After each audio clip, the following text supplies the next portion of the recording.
Evangelio de Juan, capítulo 14. Vamos a continuar con la serie que iniciamos hace ya 2 domingos atrás acerca del discurso del aposento alto.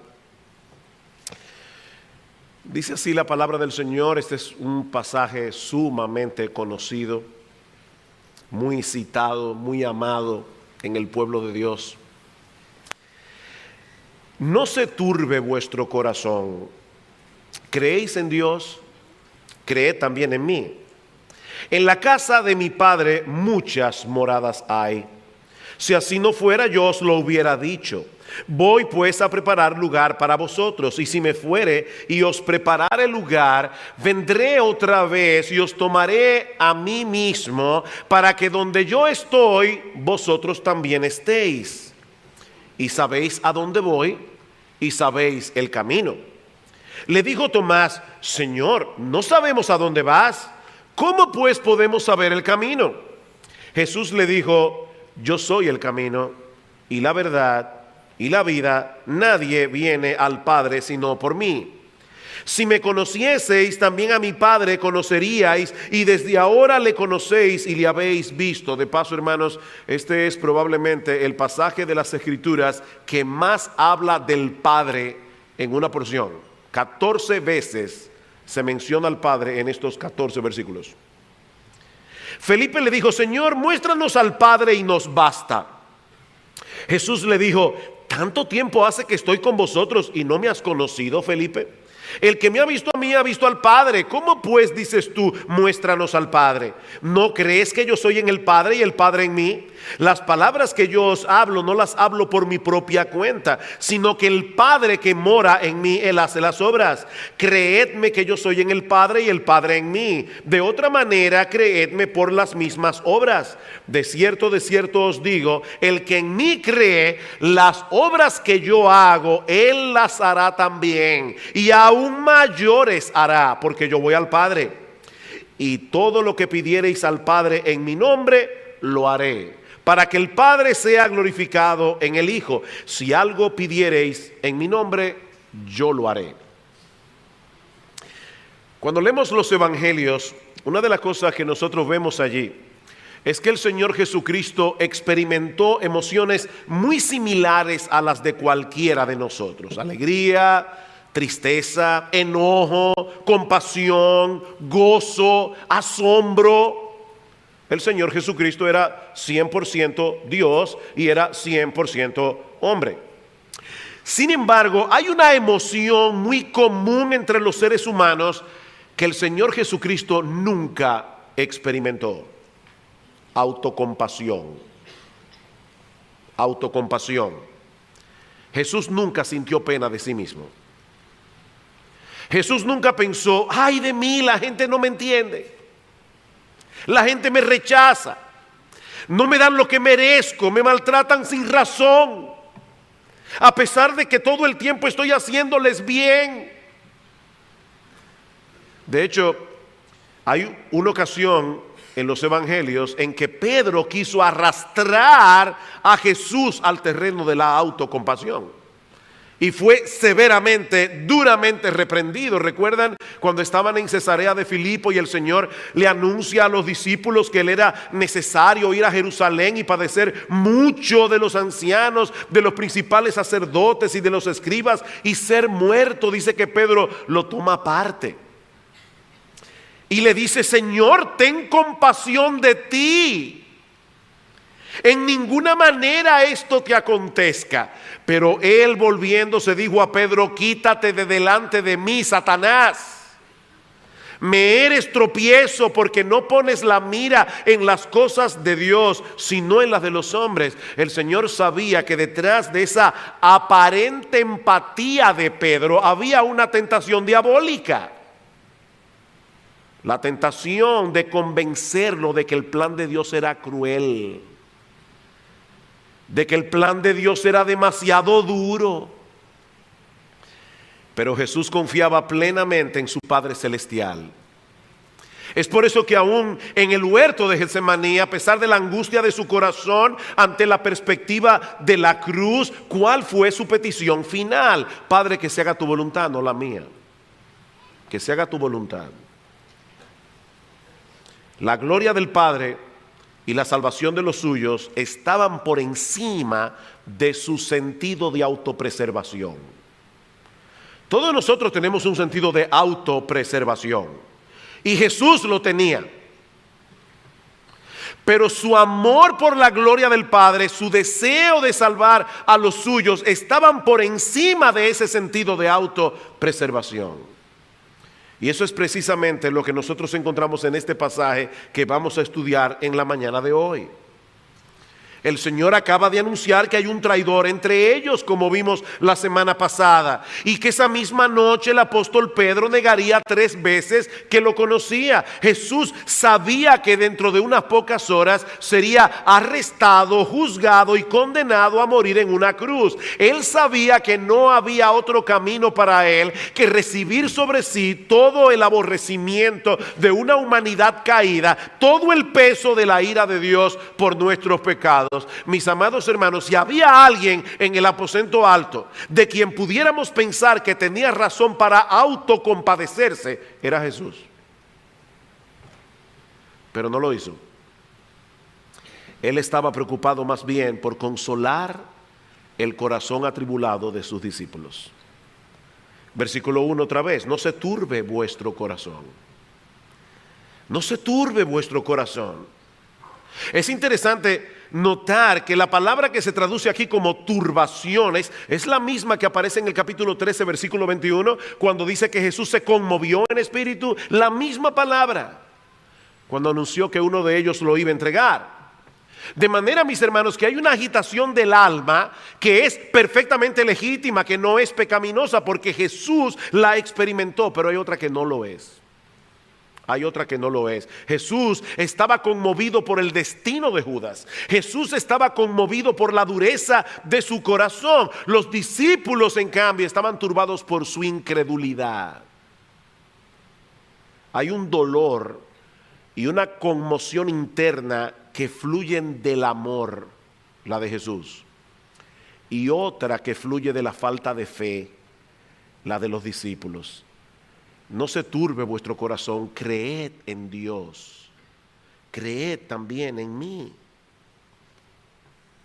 Los discípulos estaban angustiados esa noche, porque su mundo parecía estar desmoronándose en 1000 pedazos. Las cosas no estaban saliendo como ellos esperaban, pero Jesús les dice: confíen en mí, confíen en mí, como ustedes confían en Dios. De paso, mis hermanos, solo Dios puede demandar de los suyos una fe como la que Jesús está demandando de los discípulos aquí. Es evidente que Jesús se está equiparando en este texto a Dios el Padre. Ustedes confían en Dios, confíen también en mí. Y luego va a decir: yo y el Padre somos una misma cosa. Confiar en Dios y confiar en mí es exactamente lo mismo. Pero más aún, Cristo les dice la clave para luchar eficazmente contra la turbación del alma es confiar en mí. No se turbe vuestro corazón, confíen en mí. En vez de continuar sumidos en la turbación, sumidos en la angustia, confíen en mí. Mis hermanos, no importa cuán difíciles puedan ser las cosas a nuestro alrededor, el Señor nos da aquí en este pasaje varias razones de por qué debemos estar confiados en Él a pesar de cualquier circunstancia. Yo no sé la circunstancia con la que tú viniste a la iglesia hoy en la mañana. Yo no sé lo que está turbando tu corazón. Yo no sé por qué tú estás luchando tal vez con la angustia y el desespero. Jesús tiene palabras para ti en la mañana de hoy. Y lo primero que Cristo nos enseña en este pasaje, para calmar la ansiedad del corazón, para aquietar el corazón turbado, es que en la casa del Padre hay un lugar reservado para cada uno de sus hijos. Versículo 2: en la casa de mi Padre muchas moradas hay. Si así no fuera, yo os lo hubiera dicho. Voy pues a preparar lugar para vosotros. Noten, hermanos, que Jesús no dice simplemente que en el cielo hay muchas moradas. Eso no es lo que el texto dice. Él dice: en la casa de mi Padre. En la casa paterna de Jesús hay lugar suficiente para cada uno de los suyos. Cuando mis hermanos y yo éramos pequeños, una de las cosas que nuestros padres nos enseñaron es que no se debía ser confianzudo en casa ajena. Eso quería decir que nosotros no debíamos entrar a la cocina, abrir la nevera, entrar a las habitaciones de la casa, a menos que alguien lo invite. Pero había un lugar donde ninguna de esas reglas aplicaban, ni aún después de que nosotros nos casamos, y era nuestra casa paterna. De hecho, mucho tiempo después de casado, yo todavía conservaba la llave de mi casa, de la casa de mis padres. Y llegaba cuando quisiera. Y siempre era bienvenido porque era la casa paterna, era la casa de mis padres. Y ese es el concepto que Jesús desea traspasar a sus atribulados discípulos en este pasaje. Hay un lugar asignado para cada uno de ustedes en la casa del Padre. De manera que cuando lleguemos allí agotados de nuestro peregrinaje terrenal, algunos muy golpeados, no encontraremos un letrero avisándonos que no hay vacante.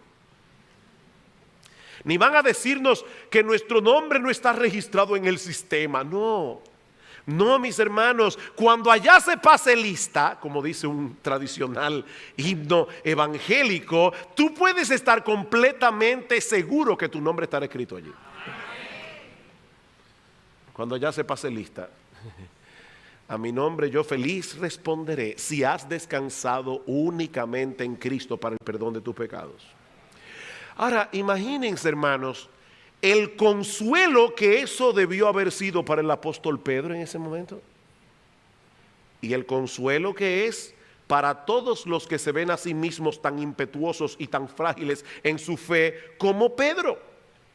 El Señor acaba de decirle: Pedro, esta misma noche tú me negarás 3 veces. Pero en la casa de mi Padre hay un lugar para ti también. Wow. En la casa de mi Padre, Pedro, también hay un lugar para ti. Porque nuestra morada en ese lugar, nuestra entrada en ese lugar no depende de nosotros, no depende de nuestro esfuerzo, depende enteramente de la obra que el Señor Jesucristo llevó a cabo en la cruz del Calvario. Es en ese sentido que el Señor nos dice en este texto: yo voy a prepararles un lugar, voy pues a preparar lugar para vosotros. Y si me fuere y os preparare lugar, la idea no es que Cristo se fue al cielo a construirnos la morada donde estaremos por toda la eternidad. Yo no sé cuántos de ustedes han visto ese programa que se llama Extreme Makeover. Y toman la casa de una persona que está en muy mal estado, y un grupo de personas comienzan a trabajar en la casa y a remodelarla, y se llevan a la familia a Disney y a no sé cuándo. Y cuando la familia llega y pone un autobús grandísimo frente a la casa nueva, y comienzan todo el mundo a decir: quiten el autobús. Y cuando el autobús se mueve, ¡wow! Aquello es impresionante. Bueno, Jesús no se fue al cielo a hacerle un extreme makeover a nuestra casa celestial. Por favor, hermanos, que nadie se imagine al Señor trabajando con un grupo de ángeles para que nuestra casa esté lista cuando nosotros lleguemos al cielo. No, esas moradas ya estaban ahí de antemano. Dice: en la casa de mi Padre muchas moradas hay. Esas moradas ya estaban ahí. De hecho, en Mateo capítulo 25, versículo 34, el Señor nos dice que en el día del juicio todos los creyentes le escucharán decir: venid, benditos de mi Padre, heredad el reino preparado ya para vosotros desde la fundación del mundo. ¿En qué sentido entonces Jesús fue a preparar lugar? En el sentido, hermanos, de que ninguno de nosotros podía llegar allí hasta tanto Cristo no completara su obra redentora. No había lugar para nosotros en el cielo sin salvación. Fue a través de la muerte de Cristo, de su resurrección, de su ascensión a los cielos, que Él hizo posible nuestra entrada a la casa del Padre. Es a eso que se refiere el autor de la carta a los Hebreos cuando dice en Hebreos capítulo 6, versículo 20, que Cristo entró en el cielo como nuestro precursor. Él fue delante de nosotros y presentó delante del trono del Padre su sacrificio perfecto a nuestro favor. De manera que cuando nosotros lleguemos al cielo, como ya Jesús fue antes y enseñó las marcas de su obra redentora en la cruz del Calvario, allí hay lugar para ti y para mí, porque no tenemos cuentas pendientes con la justicia de Dios. Él fue a preparar lugar. Así que noten, hermanos, la ironía del texto, la ironía de este pasaje. Los discípulos están tristes, están abatidos, están angustiados porque el Señor se va. Pero Cristo les hace ver que esa separación era necesaria. Él tenía que morir, Él tenía que resucitar, Él tenía que ascender a los cielos, porque era la única manera de preparar lugar para nosotros. Pero el Señor nos enseña también en este pasaje que cuando estemos en la casa de su Padre, la más grande bendición que nosotros disfrutaremos es de una íntima e ininterrumpida comunión con Él. Versículo 3. Y si me fuere y os preparare lugar, vendré otra vez y os tomaré a mí mismo, para que donde yo estoy, vosotros también estéis. Noten, hermanos, que el Señor no dice aquí que Él vendrá otra vez para llevarnos al cielo. Él dice más bien, vendré otra vez y os tomaré a mí mismo. O como dice otra versión, para llevarlos conmigo. Para llevármelos conmigo, para que donde yo estoy, vosotros también estéis. Queridos hermanos, lo maravilloso de estar en la casa del Padre no son las calles de oro. Lo maravilloso de estar en la casa del Padre no son las puertas de perla. Ese es un lenguaje simbólico que nos habla de las glorias de aquel lugar. Pero la más grande bendición que nosotros disfrutaremos en la casa del Padre es el hecho de que tendremos comunión con Cristo, perpetua y perfecta. Qué triste cuando nosotros estamos orando y de repente nos damos cuenta que nuestra mente anda por otro lado. O cuando estamos aquí en la iglesia. De hecho me pasó hoy mismo me pasó. Que repentinamente cantando uno de los himnos me di cuenta que mi mente estaba divagando. Y uno tiene que volver a traerla otra vez. En el cielo eso no va a suceder. En el cielo eso no va a suceder. Nuestra comunión con Cristo será perpetua y será perfecta. Mis hermanos, ¿qué era lo que había llenado de tristeza el corazón de los discípulos? ¿Por qué estaban confundidos y apesadumbrados esa noche? ¿Por qué? Porque después de haber estado por más de 3 años con la persona más maravillosa, con la persona más extraordinaria que alguna vez ellos habían conocido, ahora había llegado el tiempo de la separación. Lo único que podía consolar el corazón de los discípulos esa noche, lo único que podía consolarlos era saber que esa separación sería por poco tiempo. Decirle, no se preocupen, yo me voy, pero miren, hay 10 hectáreas esperándolos en el cielo. Les tengo una mansión. Hay una versión que traduce la palabra morada, casa aquí como mansión, y nosotros cantamos mansión gloriosa tengo yo en el cielo. Miren, yo estoy seguro, completamente seguro que la casa del Padre tiene que ser algo maravilloso, pero allí no está hablando de una mansión, esa no es la idea, porque eso no iba a consolar el corazón atribulado de los discípulos. Díganle a un niño que se acaba de morir su mamá, pero no te preocupes que mañana te compro un carro. Él quiere a su mamá. Los discípulos querían a Jesús. Lo único que podía consolar el corazón de ellos era saber que el Señor se iba para prepararles a su lado un lugar donde estarían junto a Él por los siglos de los siglos. De hecho, es interesante notar que en el Nuevo Testamento, cuando se habla de la muerte del creyente, no se habla del creyente yendo al cielo, sino del creyente yendo a Cristo que está en el cielo. Es diferente, es un énfasis distinto.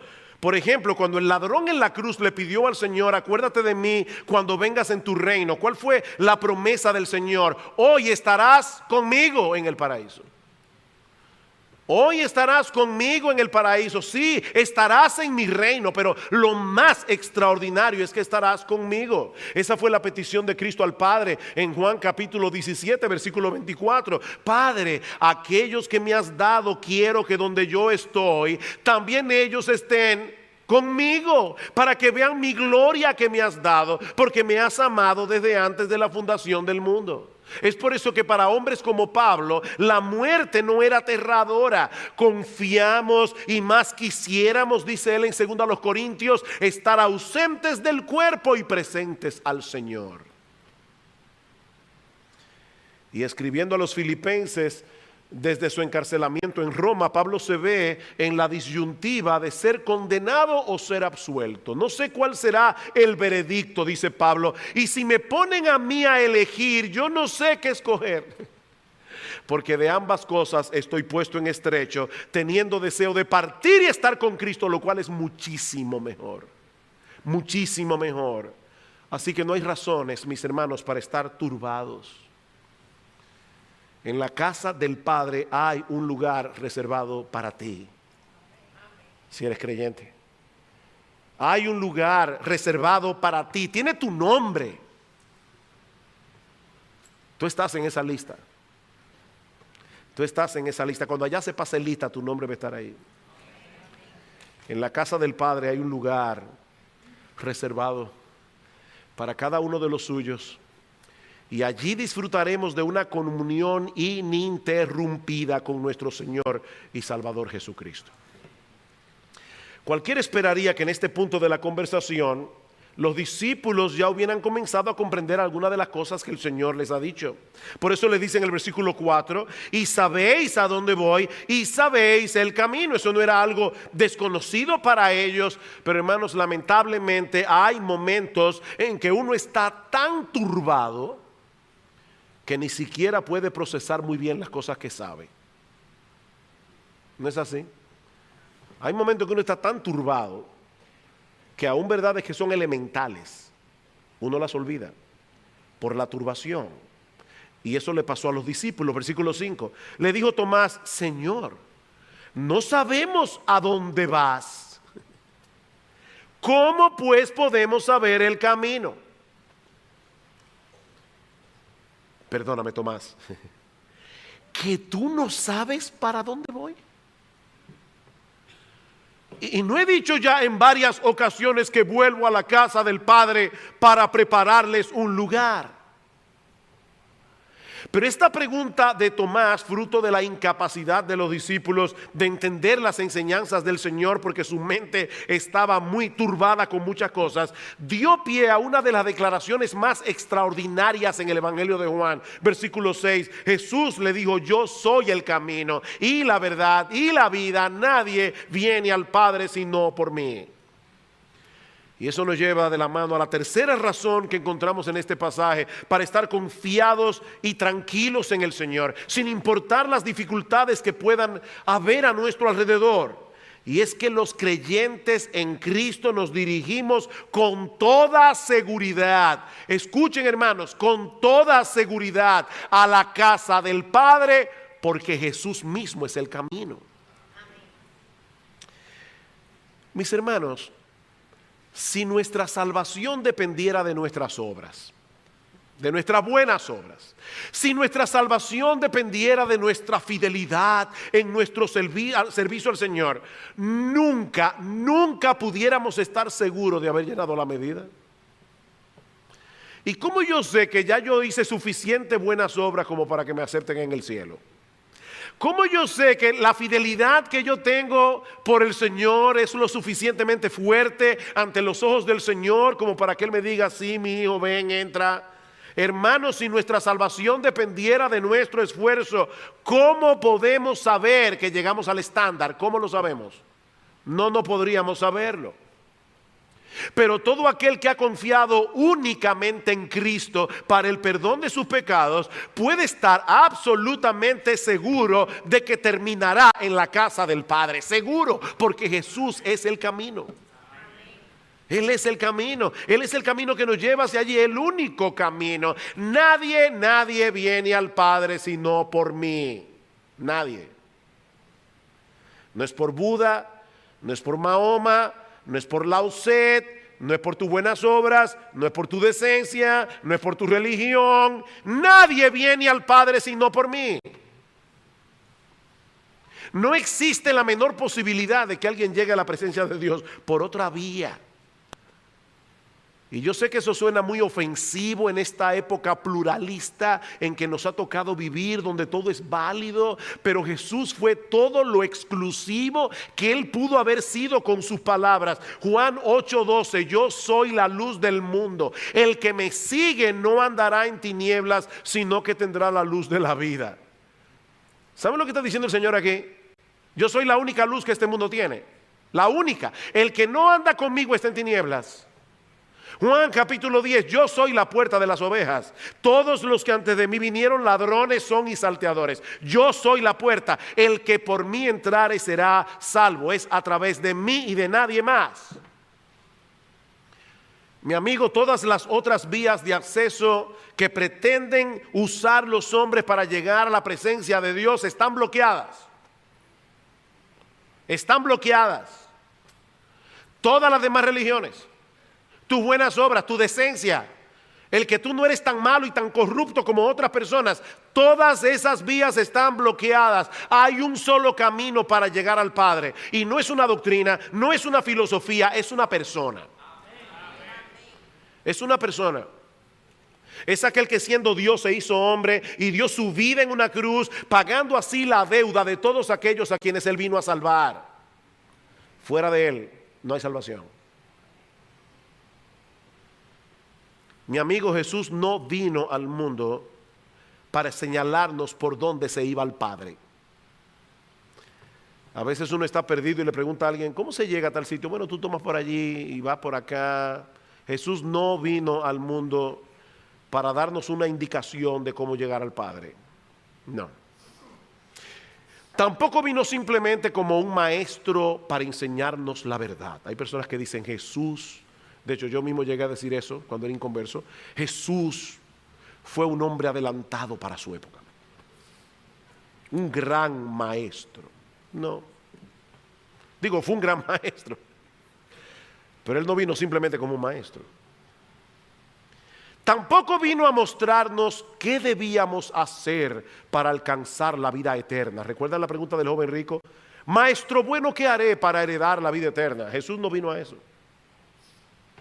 No, Él es el camino. Él es la verdad encarnada y Él es la vida. Él compró vida por medio de su muerte y Él es la esencia de esa nueva vida. Él es el camino, Él es la verdad y Él es la vida. Fuera de Jesús no hay vía de acceso al Padre. Fuera de Jesús no hay verdad. Fuera de Jesús no hay vida. Qué gran Salvador, hermanos. Qué gran Salvador. Ahora es posible que en este punto del mensaje alguien esté pensando, mire pastor, todo lo que usted ha dicho hasta ahora es realmente muy consolador, pero son cosas que se encuentran en el futuro. Cuando yo venga y lo lleve a la casa del Padre. Pero yo estoy luchando ahora con una serie de problemas, un mal matrimonio, un hijo rebelde, una mala salud, problemas económicos. Pastor, ¿cómo yo puedo luchar eficazmente contra la angustia y la ansiedad que me producen los problemas que yo estoy enfrentando aquí ahora? Es aquí donde entra en juego la cuarta enseñanza que nosotros encontramos en este pasaje. Y es que por causa de Jesús, ahora, no cuando lleguemos a la casa del Padre, ya nosotros disfrutamos de todos los beneficios de la paternidad de Dios. Ya, ahora. Versículo 7. Si me conocieseis, también a mi Padre conoceríais, y desde ahora le conocéis y le habéis visto. Felipe le dijo: Señor, muéstranos al Padre y nos basta. Jesús le dijo: tanto tiempo hace que estoy con vosotros y no me has conocido, Felipe. El que me ha conocido a mí, el que me ha visto a mí, ha visto al Padre. ¿Cómo pues dices tú, muéstranos al Padre? ¿No crees que yo soy en el Padre y el Padre en mí? Las palabras que yo os hablo no las hablo por mi propia cuenta, sino que el Padre que mora en mí, Él hace las obras. Creedme que yo soy en el Padre y el Padre en mí. De otra manera, creedme por las mismas obras. Es obvio, mis hermanos, que yo no puedo en esta mañana, porque cuando se decide predicar de un pasaje completo hay que sacrificar detalles. Yo no puedo en esta mañana explicar en detalle todo lo que estos versículos enseñan sobre la relación de Jesús con el Padre y cómo encajamos nosotros en el contexto de esa relación. No se puede en un tiempo tan corto. Pero como bien señala John Piper, Jesús nos dice aquí la misma cosa de 6 maneras diferentes. ¿De qué está hablando Jesús aquí? Bueno, Él dice lo mismo de 6 formas distintas. Básicamente lo que Jesús está diciendo aquí es que es tal la unidad que Él tiene con el Padre, que la presencia de Jesús implica necesariamente la presencia del Padre. Versículo 7a: si me conocieseis, también a mi Padre conoceríais. Versículo 7b: y desde ahora le conocéis y le habéis visto. ¿Cómo? A través de Jesús. Versículo 9, la respuesta a Felipe: tanto tiempo hace que estoy con vosotros y no me has conocido, Felipe. Muéstrame al Padre y me basta. Que te muestre al Padre, pero Felipe, tú me has visto a mí. Versículo 9 a la mitad: el que me ha visto a mí ha visto al Padre. Versículo 10: ¿no creéis que yo soy en el Padre y el Padre en mí? Versículo 11: creedme que yo soy en el Padre y el Padre en mí.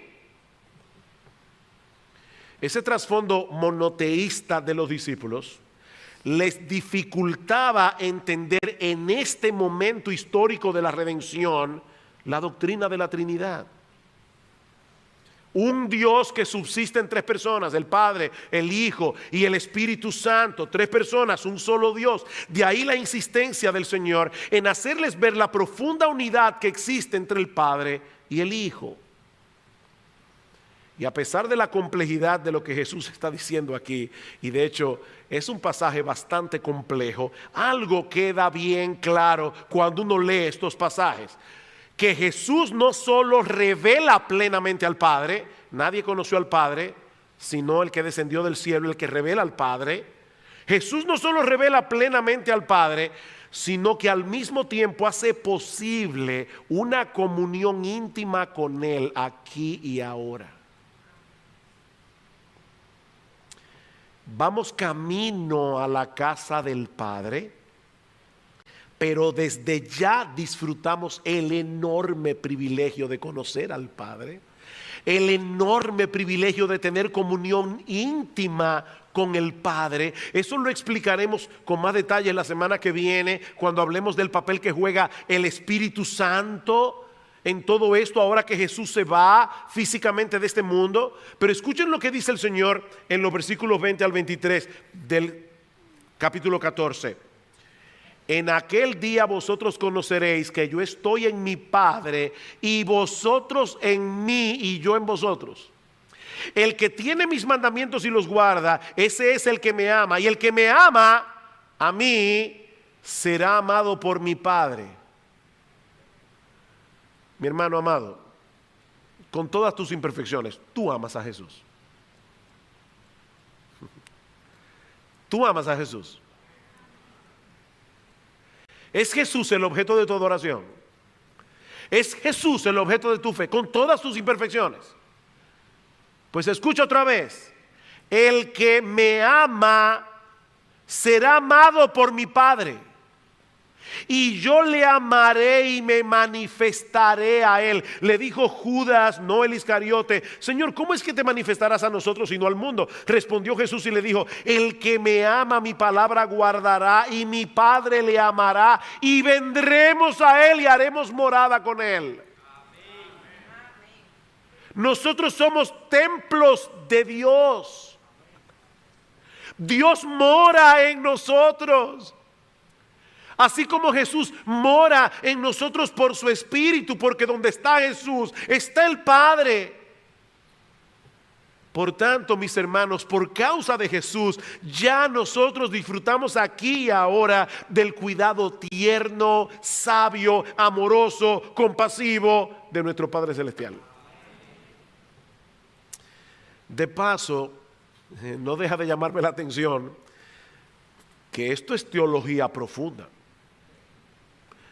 Y eso es lo que el Señor está usando para consolar el corazón atribulado de sus discípulos, teología.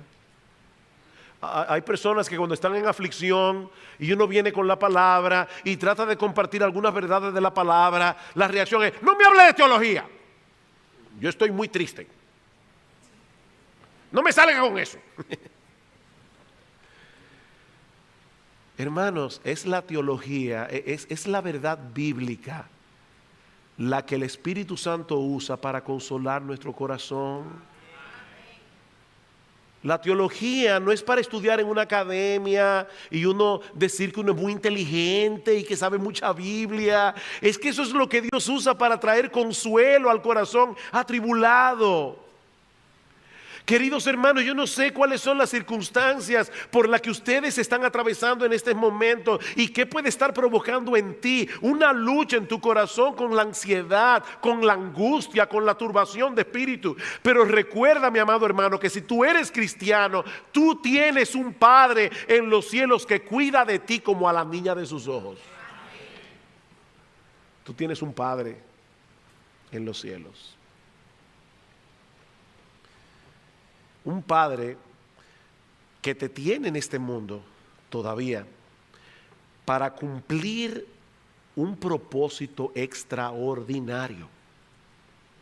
Y eso nos lleva a la quinta verdad contenida en este pasaje que veremos más brevemente. Y es que mientras permanezcamos aquí, en lo que llegamos a la casa del Padre,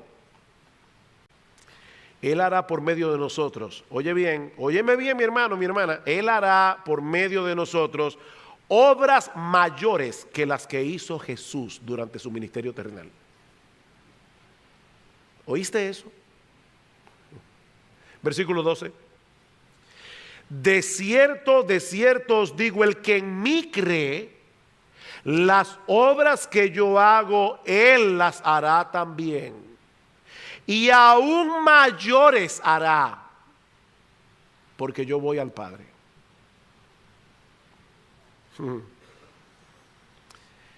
Y noten, hermanos, que Jesús no se está refiriendo a los apóstoles aquí. No. De cierto os digo, el que en mí cree, las obras que yo hago, Él las hará también, y aún mayores, porque yo voy al Padre. ¿Quiere esto decir, como muchos creen en el día de hoy, que todos los que creen en el Señor Jesucristo harán milagros más extraordinarios, más portentosos que los que Él hizo? Por supuesto que no. Por supuesto que no. Solo en el Evangelio de Juan encontramos esta breve lista de milagros.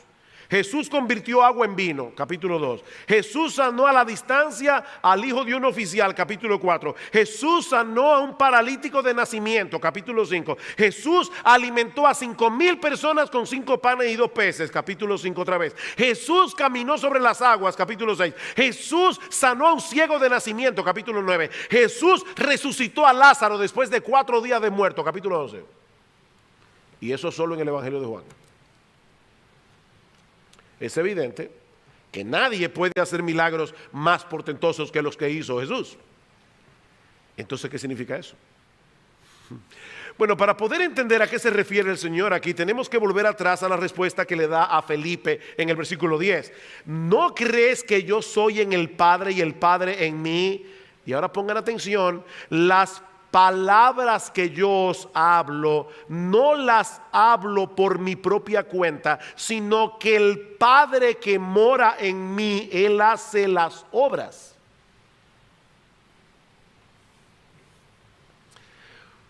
Ese texto es extraño.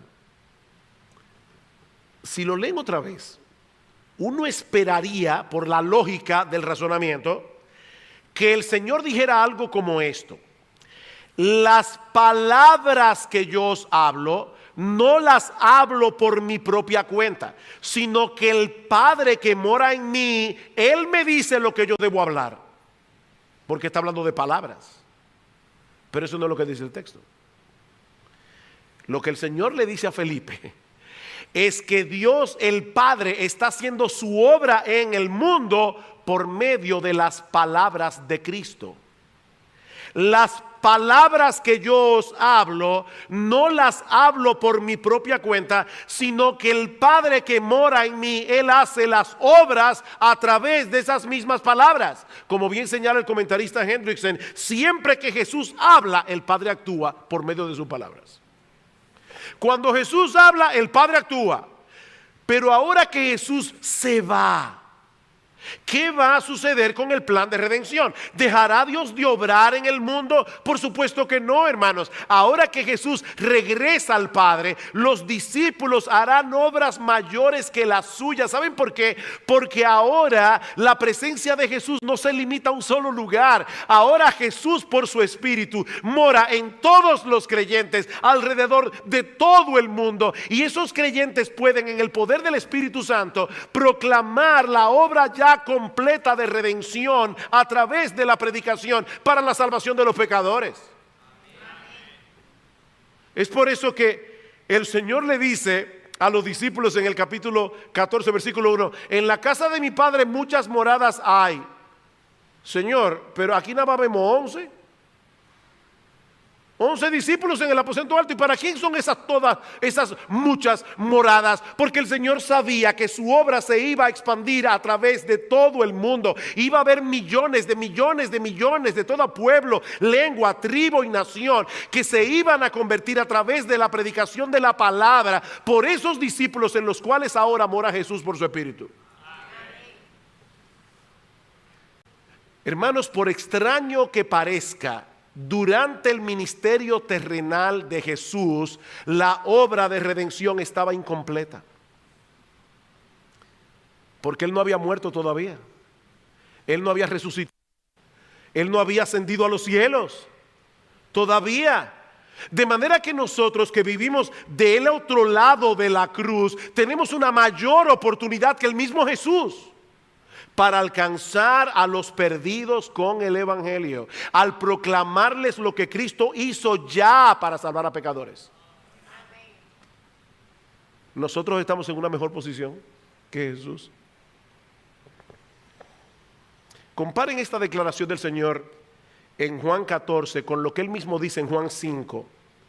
El Padre ama al Hijo y le muestra todas las cosas que Él hace, y mayores obras que ésta les mostrará, de modo que vosotros os maravilléis. Porque como el Padre levanta a los muertos y les da vida, así también el Hijo a los que quiere da vida. ¿Cómo? De cierto os digo, el que oye mi palabra y cree al que me envió, tiene vida eterna y no vendrá a condenación, mas ha pasado de muerte a vida. De cierto os digo, viene la hora, y ahora es, cuando los muertos oirán la voz del Hijo de Dios. ¿Saben a través de quiénes? A través de ti y de mí, mi amado hermano. Los muertos oirán la voz del Hijo de Dios cuando se les predique el Evangelio, cuando se les anuncie lo que ya Cristo hizo por nuestra redención en la cruz del Calvario, y los que oyeren vivirán.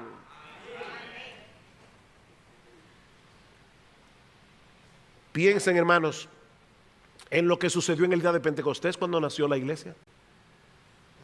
Pedro predicó la palabra y en un solo día se convirtieron 3,000 personas. Y cuando Jesús murió, en el aposento alto habían 120 discípulos. 3 años, el mismo Jesús predicando la palabra, habían 120 discípulos. 40 días más tarde el apóstol Pedro predica el Evangelio, en un solo día se convierte en 3,000. 3,000. Muchísimas más conversiones de las que ocurrieron durante los 3 años de ministerio de nuestro Señor Jesucristo. ¿Cómo ocurrió algo tan extraordinario? Por medio de la predicación de la palabra. Hermanos, Dios no ha prometido usar ningún otro medio para salvar a los pecadores. Mis hermanos, si nosotros queremos ver pecadores siendo salvados, si queremos ver creyentes siendo edificados, debemos proclamar la palabra de Dios, porque la fe viene por el oír y el oír por la palabra de Dios. De otra forma no habrá salvación, de otra forma no habrá crecimiento espiritual. La Biblia, la palabra, es la espada del Espíritu, dice Pablo. La espada del Espíritu. El instrumento por medio del cual Él opera en la vida de personas. Miren, hermanos, miembros de Iglesia Bíblica del Señor Jesucristo, cuidado, cuidado, hermanos. Nosotros podemos hacer un montón de cosas más atractivas para que vengan más personas a nuestros cultos, sobre todo a los jóvenes. Queremos alcanzar a los jóvenes, obviamente. Pero si dejamos de predicar la palabra y sustituimos la predicación de la palabra por esas cosas que son más atractivas, indudablemente vamos a traer más personas a la iglesia, es muy probable, pero no las vamos a traer a Cristo. Porque solo la palabra de Dios es viva y eficaz. Solo la palabra de Dios puede convertir pecadores en santos. Solo la palabra de Dios le da vida a los muertos. Me encanta ese pasaje en Ezequiel capítulo 37, cuando Dios lleva al profeta a ese campo lleno de huesos secos en gran manera, dice el pasaje en Ezequiel 37, y el Señor le dice: dime una cosa, Ezequiel, ¿vivirán esos huesos? Y dice: Señor, tú lo sabes. ¿Y quién sabe eso? Tú lo sabes. Dice Ezequiel: profetiza sobre esos huesos.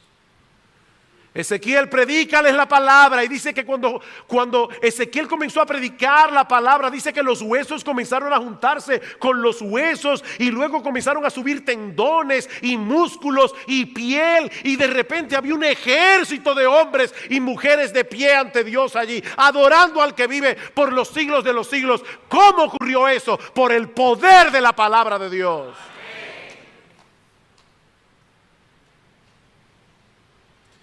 No, hermanos, nunca sustituyamos la predicación de la palabra por ninguna otra cosa, porque a Dios le agradó salvar a los creyentes por la locura de la predicación, dice Pablo.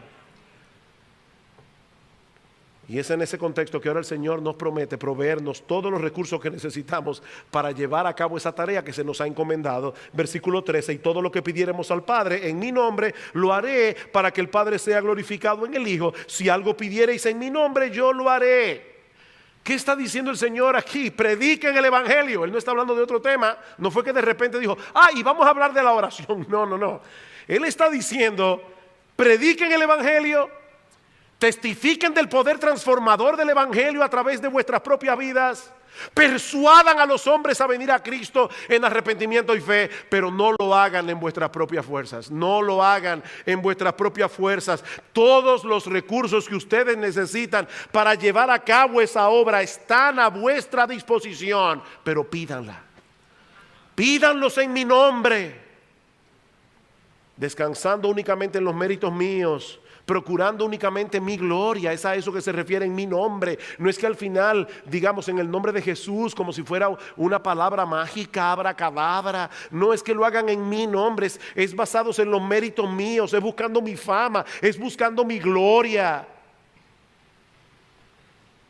Y lo que pidan les será concedido.